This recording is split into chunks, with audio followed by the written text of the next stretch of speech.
இருக்குமா, பிச்சி பூ, மல்லிப்பூ இருக்கு, மல்லிப்பூ. வாங்கம்மா வாங்க.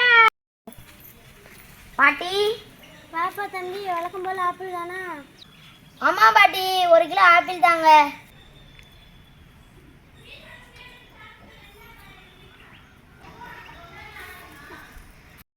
இந்தாப்பா தம்பி 1 கிலோ. நாங்க பாட்டி. பாட்டி, இது 2 ஆப்பிளும் அழுகின மாதிரி இருக்குது, நீங்களே வச்சுக்கிறோங்க. ஏன்பா தம்பி, நல்லா தானப்பா இருக்கு.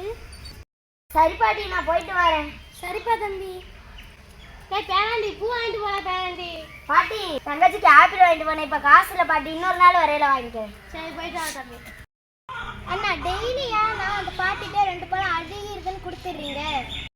பாப்பா, டெய்லி அவங்க பசியோட ஆப்பிள் வித்துட்டு இருக்காங்க. நான் டெய்லி 2 ஆப்பிள் கொடுக்குறனால அது அழுகிருச்சுன்னு விற்காம அவங்க பசியை போக்கிக்கிடுவாங்க. அதனால தான் நான் கொடுக்குறேன்.